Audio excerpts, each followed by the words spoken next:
Hello friends, எல்லாருக்கும் வணக்கம்.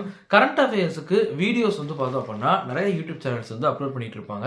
நம்ம கரண்ட் அஃபேர்ஸுக்கு எப்படிலாம் வெப்சைட்ஸில் படிக்கணும் அப்படிங்கிறத நான் இதுக்கு முன்னாடி சொல்லியிருப்பேன். இப்போ நான் சொல்கிறேன், கரண்ட் அஃபேர்ஸ்க்கு 2 வெப்சைட் மட்டும் எடுத்துக்கோங்க.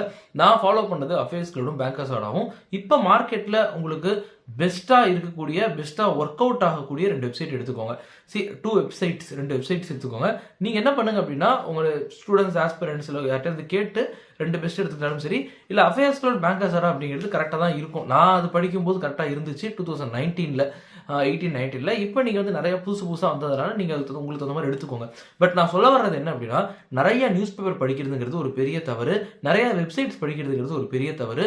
நோட்ஸ் எடுக்காமல், கரண்ட் அஃபேர்ஸ்க்கு நோட்ஸ் எடுக்காமல் படிக்கணும், அது ஒரு பெரிய தவறு. நோட்ஸ் எடுக்காமல் படிக்கிறீங்கன்னா பெரிய தவறு. நோட்ஸ் எடுக்கணும் அப்படிங்கிறத நான் சொல்லுவேன். அப்போ நோட்ஸ்லையுமே கொல நிறைய நோட்ஸ்லாம் எடுக்க தேவையில்லை. ஹெட்லைனை மெயினாக நோட்ஸ் எடுத்துக்கோங்க. கரண்ட் அஃபேர்ஸ் வெப்சைட்ஸில் படிக்கக்கூடிய ஹெட்லைனை மெயினாக நோட்ஸ் எடுத்துக்கோங்க. அங்கங்கே உள்ள கொஞ்சம் அந்த ஆர்டிக்கிள்குள்ளே கொஞ்சம் இருக்கும். வெப்சைட்டில் டைட்டில் இப்போ ஏதாவது ஒன்று இருக்கும். இப்போ இந்தியா இவர் இத்தனாவது வேர்ல்டு லெவலில் இத்தனாவது ஒரு கண்ட்ரியாக சொல்கிறாங்க. ஏதோ ஒரு விஷயத்தில் நம்ம ரேங்க் 2 எடுத்திருக்கு, ரேங்க் 1 எடுத்திருக்குன்னா என்ன கண்ட்ரி, என்ன பொசிஷனு, என்ன எதில் அப்படிங்கிற ஒரு 3 விஷயம். ரொம்ப மேபி வேணால் நீங்கள் உங்களுக்கு எக்ஸ்ட்ரா தெரிஞ்சுக்கணும்னா 2வது 3வது முறைனா மேபி தெரிஞ்சுக்கலாம். பட் மேக்ஸிமம் நீங்கள் இப்போ பேங்கர்ஸ் ஆடா பார்க்கீங்கன்னா டைட்டில் பேஸ் பண்ணி தான் நிறையா கேட்பாங்க. ஸோ இதெல்லாம் ஒரு சின்ன விஷயங்கள். நான் எப்படி எனிவே கரண்ட் அஃபேர்ஸ் எப்படி படிக்கிறதுன்னு தனியாக ஒரு வீடியோ கண்டிப்பாக போடுறேன். இந்த வீடியோ நான் எடுத்தது காரணம் என்ன அப்படின்னா, கரண்ட் அஃபேர்ஸ்க்கு வீடியோஸ் நிறையா சேனல் என்ன பண்ணுறாங்க அப்படின்னா போட்டுட்டு இருக்காங்க. அந்த வீடியோஸ் நம்ம பார்க்கலாமா அப்படின்னா, நான் இதில் எந்த ஒரு சேனலை பற்றியும் நான் இங்கே பேச கிடையாது. ஓகே, நிறைய சேனல்ஸில் போடுறாங்க, ஹிந்தியில் போடுறாங்க, இங்கிலீஷில் போடுவாங்க, தமிழில் போடுவாங்க, நிறைய லாங்குவேஜஸில் போடுவாங்க. ஓகேவா? ஸோ இங்கிலீஷில் கூட எனக்கு தெரிஞ்சு போடுறாங்கன்னு நினைக்கிறேன், எனக்கு சரியா தெரியல. பட் நம்ம என்ன பண்ணணும் அப்படின்னா, இந்த வீடியோஸ் ஹெல்ப்ஃபுல்லாக இருக்கும் அப்படின்னா தயவு செஞ்சு இந்த வீடியோஸ் நீங்கள் பார்க்க வேணாம் அப்படிங்கிறது என்னுடைய தனிப்பட்ட கருத்து. இது ஓகேவா? பிகாஸ் என்ன காரணம் அப்படின்னா, அது உங்களுடைய டைமை எடுத்துக்கும். இப்போ நீங்கள் கரண்ட் அஃபேர்ஸ் பேஸ் பண்ண வீடியோ பார்க்கறதுனால படிக்க வேணாமா அப்படின்னா கண்டிப்பாக கிடையாது. நீங்கள் திருப்பி படிக்க தான் போறீங்க. ஓகேவா? வீடியோஸ் பார்த்து படித்து கரண்ட் அஃபேர்ஸில் நீங்கள் இம்ப்ரூவ் ஆகிறதுக்கு நேரடியாக படித்து கரண்ட் அஃபேர்ஸில் இம்ப்ரூவ் ஆகிக்கலாம். ஓகே, ஏன்னா எனிவே அதை படித்து உங்களால் புரிஞ்சுக்க முடியும். அது ஒன்றும் பெரிய இந்தியன் எக்கனாமிக்ஸோ இல்லை இந்தியன் ஜியாகிரஃபியோ இல்லை வேர்ல்டு ஜியாகிரஃபியோ இல்லை வேர்ல்டு எக்கனாமிக்ஸோ கிடையாது. அது ஒரு சாதாரண ஒரு விஷயம். அதில் கரண்ட் அஃபேர்ஸ் உங்களுக்கு வீடியோ எடுக்கிறவங்களும் கண்டிப்பாக மேக்ஸிமம் நிறைய பேர் பார்த்தோன்னா பேங்க் எக்ஸாம் படித்தவங்க இல்லை படிச்சுட்டு இருக்கவங்களா தான் இருப்பாங்க. ஸோ அதனால் அது பெரிய இந்த விஷயம் கிடையாது. தயவு செஞ்சு உங்கள் டைமை வேஸ்ட் பண்ணாதீங்க வீடியோவை பார்த்து அப்படிங்கிறது நான் சொல்லுவேன். Because time is very very precious. Time அப்படிங்கிறது ரொம்ப ரொம்ப முக்கியம். அந்த டைமில் தயவு செஞ்சு அதில் நீங்கள் வேஸ்ட் பண்ணாதீங்க. கரண்ட் அஃபேர்ஸுக்கு வீடியோஸ் பார்க்காம படிங்க, உங்களால் கிளியர் பண்ண முடியும். ஓகே, எனக்கு வீடியோஸ் ஒர்க் அவுட் ஆகுது, எனக்கு வீடியோஸ் செட் ஆகுது அப்படின்னா okay, it's up to you. But எனக்கு தெரிஞ்ச வரைக்கும் வீடியோஸ் மட்டுமே பார்த்து படிக்காம கரண்ட் அஃபேர்ஸை கரெக்டாக அட்டன் பண்ணவங்களும் நான் இது வரைக்கும் பார்த்தது கிடையாது. அப்படி இருக்க வாய்ப்பு எனக்கு இருக்கிற மாதிரி தெரியல. வீடியோஸ் பார்த்து படித்து நீங்கள் போய் கரண்ட் அஃபேர்ஸில் நீங்கள் ஸ்கோர் பண்ணுறதுங்கிறது தான் கரெக்டாக பண்ணுவாங்க எல்லாரும், இல்லையா? ஸோ இந்த ஒரு ப்ராசஸ் வீடியோஸ் பார்க்காம படிச்சுட்டு போயிடுறது தான் நான் சொல்கிறேன்.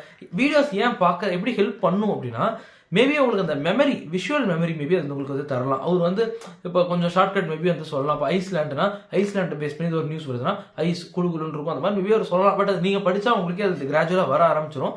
அது அவ்வளோ பெரிய விஷயம் கிடையாது. நம்ம கரண்ட் அஃபேர்ஸ் எனக்கு எப்படி படிக்கிறதுனே தெரில அப்படின்னா, எப்படி படிக்கிறதுன்னு கற்றுக்கிட்டு நீங்களா படித்து போக பாருங்கள். வீடியோஸே டிபெண்ட் பண்ணியிருக்கீங்க அப்படின்னா என்ன ஒரு ப்ராப்ளம் அப்படின்னா, நீங்கள் இப்போ கிளியர் பண்ணுவீங்கன்னு சொல்ல முடியாது. மேபி ஒரு 1 இயர் கழிச்சு நீங்கள் கிளியர் பண்ணலாம். அப்போ 1 இயராக நீங்கள் டெய்லி கரண்ட் அஃபேர்ஸ் வீடியோ பார்ப்பீங்க அப்படின்னா ஒரு நாளைக்கு ஒரு மணி நேரம் வேஸ்ட் ஆகுது அப்படின்னா கூட யோசிச்சு பாருங்க. அந்த டைம்ல நம்ம ரீசனிங் ஒரு மிகப்பெரிய ஒரு பசில் அட்டன் பண்ணலாம், டஃபஸ்ட் லெவல் பசில் அட்டன் பண்ணலாம், tough level aptitude questions attend பண்ணீங்கன்னா இனிமேல் நீங்கள் கொஞ்சம் நிறைய உங்களுக்கு ஹெல்ப்ஃபுல்லாக இருக்கும். ஸோ இதனுடைய ஒரு சஜஷன். ஸோ இதையும் மீறி வீடியோஸ் நிறைய பேர் வீடியோஸ் பார்ப்பாங்க. எதுக்காக அப்படின்னா மேபி அவங்களுக்கு ஏதோ ஒரு இதில் ஹெல்ப் பண்ணுது. எனக்கு தெரியல சீரியஸாக எப்படின்னு. மேபி அது ஞாபக சக்தி அதிகமாக தருதா அப்படிங்கிறது எனக்கு தெரியல. மேபி அதுக்காக தான் இருக்கும்னு நினைக்கிறேன். It's up to them. But அது பண்ணாமல் கண்டிப்பாக உங்களால் பண்ண முடியும். அதை ஞாபகம் வச்சுக்கோங்க. ஓகே, அண்ட் ஒவ்வொரு செக்ஷனையுமே நீங்கள் எந்த செக்ஷனையுமே அவாய்ட் பண்ணக்கூடாது, இக்னோர் பண்ணக்கூடாது. முக்கியமாக எந்த செக்ஷனுமே ரொம்ப டீப்பாக போயிடாதீங்க. இப்போ உங்களுக்கு கரண்ட் அஃபேர்ஸ் ரொம்ப பிடிச்சி போன செக்ஷனாக போயிடும். அப்போ என்ன பண்ணுறது? ஒரு 3 மணி நேரம் 4 மணி நேரம் கரண்ட் அஃபேர்ஸ் உட்காந்து படிச்சுட்டு இருக்கிறது. ஒரு சேனல் வீடியோஸ் இல்லாமல் ஒரு சேனல் வீடியோஸே நம்ம பார்க்க தேவையில்லை அப்படின்னு சொல்கிறோம். பல சேனல் வீடியோஸ் பார்த்துட்டு இருக்கு. இந்த மாதிரி விஷயங்கள்லாம் தயவு செஞ்சு பண்ணாதீங்க. ஓகே, வெப்சைட்ஸில் 2 வெப்சைட்ஸ் நான் படிக்க சொல்கிறேன். நான் படித்தது அஃபேர்ஸ் கிளடும் பேங்கர்ஸ் ஆடாவும் படித்தேன். நான் உங்கள்கிட்ட சொன்னேன், நீங்கள் மார்க்கெட்டில் எப்படி பெஸ்ட்டாக இருக்கும் நீங்கள் பார்த்துக்கோங்க அப்படிங்கிறது நான் சொன்னேன். நான் அஃபேர்ஸ் கிளட் பேங்கர்ஸ் அந்த டைமில் படித்தேன். ஸோ 2019 அந்த 18-19 டைமில் படித்தேன். ஏன்னா அஃபேர்ஸ் க்ளவுட் ஆக்சுவலாக போதும் ரொம்ப. பட் அஃபேர்ஸ் க்ளவுடில் ப்ரிப்பேர் பண்ணுறவங்களும் ஒரு மனுஷங்க தான். மேபி 1-2 விட்டுறலாம். அதை நம்ம கவர் அப் பண்ணாங்க தான் போகிறோம், பேங்கர்ஸ் ஆட போகிறோம். ஓகே, அப்போ பேங்கர்ஸ் ஆடில் கவர் ஆயிரும். 2 தாராளமாக போதும். இந்த 2லையும் எல்லாமே கவர் ஆகிடுமா 100% அப்படின்னா அதை நம்ம காப் அப் பண்ணுறதுக்கு நம்ம மார்க் டெஸ்ட் வந்து போட்டுருவோம். என்ன பண்ணுவோம், weekly current affairs mark test, daily current affairs mark test, இந்த மாதிரி ஜென்ரலாகவே IBPS clerk mains mark test இது மாதிரி போடும்போது அதில் கொஞ்சம் வரும். இது வந்து போதும். ஓகேவா, இதையும் மீறி ஏதாவது ஒரு வருதுன்னா எனக்கு அது வந்துட்டு பார்த்துக்கலாம். ஓகே, நம்மளோட எய்ம் வந்து கரண்ட் அஃபேர்ஸில் ஃபுல்லாக ஸ்கோர் பண்ணுங்கிறது கிடையாது. நம்ம வந்து எல்லா செக்ஷனையும் நல்லா ஒர்க் பண்ணுறோம், இதையும் நல்லா ஒர்க் பண்ணுறோம். கண்டிப்பாக நமக்கு வந்து ஹெல்ப்ஃபுல்லாக இருக்கும். ஓகே, ஸோ அது ஒரு சின்ன ஒரு டாக்டிக்ஸ் இருக்குது. என்னன்னா எல்லா செக்ஷனையும் நம்ம வந்து ஒர்க் பண்ணுறோம். அப்போ அவங்க என்ன பண்ணுவாங்க, கொஸ்டின் பேப்பர் செட் பண்ணும்போது ஒரு செக்ஷன் வந்து ரொம்ப டிஃபிகல்ட்டாக வச்சுருவோம். அப்போ நான் எழுதும்போது ஐபிபிஎஸ் பிஓ மெயின்ஸ் எழுதும்போது குவான்ஸ் அந்த இருக்கு இல்லையா, டேட்டா இன்டர்பிரிட்டேஷன், அந்த செக்ஷன் வந்து மெயின்ஸில் ரொம்ப டஃப்பாக இருந்துச்சு. அண்ட் ரீசனிங் ஓரளவுக்கு மாடரேட் டு டிஃபிகல்ட் லெவலில் இருந்துச்சு.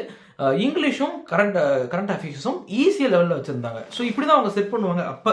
ஓகே, மேக்ஸிமம் இப்போவும் எனக்கு தெரிஞ்சு அப்படி தான் பண்ணுவாங்க நான் நினைக்கிறேன். இப்போ நீங்கள் செக் பண்ணிக்கோங்க. ஆஃப் லேட் நான் கொஸ்டின் பேப்பர்ஸ்லாம் அப்போ ரீசெண்டாக பார்க்கல. அந்த டைமில் இப்படி தான் இருந்துச்சு. ஒரு செக்ஷன் செம்ம டஃப்பாக இருக்கும், ஒரு செக்ஷன் கொஞ்சம் ஒரு மாடரேட்லேருந்து டிஃபிகல்ட்டாக இருந்துச்சு.